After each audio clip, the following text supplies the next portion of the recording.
Hello, friends.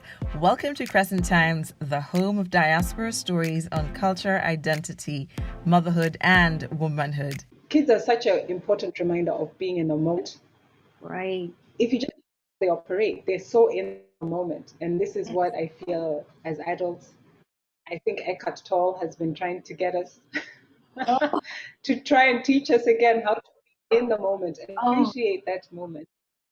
And without placing any judgment on it, without without even placing our expectation. oh, And it's been a journey, I think, for me to relearn this. And it's so funny how you will go around, or life will bring you around the same lesson until you get it, oh, or you get it in the way that will serve you at that moment, at that time, or whatever season you're in that situation, in that point of life. So you're right. It's been an interesting journey to try and apply these lessons from the yoga practice into my everyday life, you know. right. There was times where it was, oh yeah, and then I'm looking forward to the yoga because it's in this little bubble of time, 60 minutes, 90 minutes, and then I'll get back to life. And Yes, it's yes.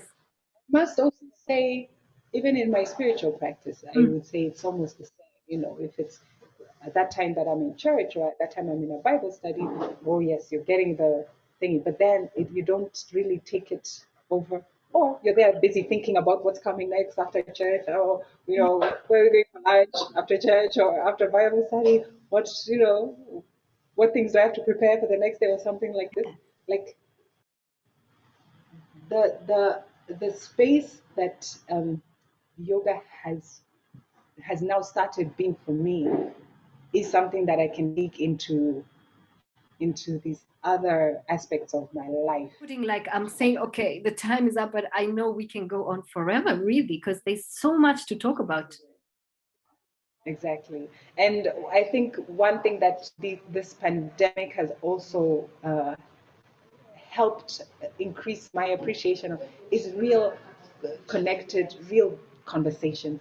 Yes, There's more need for that yes, deep, authentic conversation and talk of things yes. because we're so already not seeing enough of each other or enough of our beloved. So, Yes. so I really appreciate that you made this time, and I look forward to more.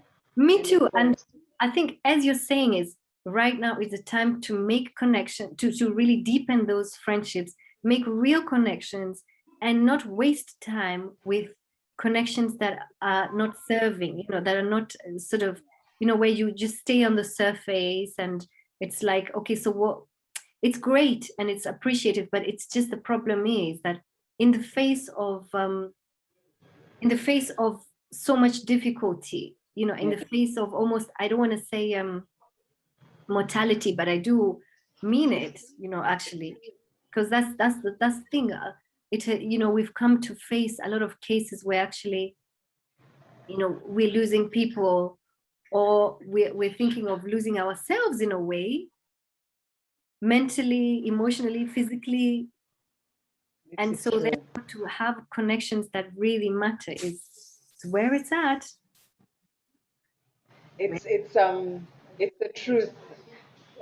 We are unfortunately we are in a season of mortality. Like, Lizzie, do you know there'll be a time we'll look back in like 20 years and we'll talk about the people that we lost to COVID. That's our reality. And so you're right. I think it sets this urgency, like, For cut through all the other things. Let's get to what is. We invite you to join us in sharing stories and finding new paths to thrive in our spaces in the diaspora.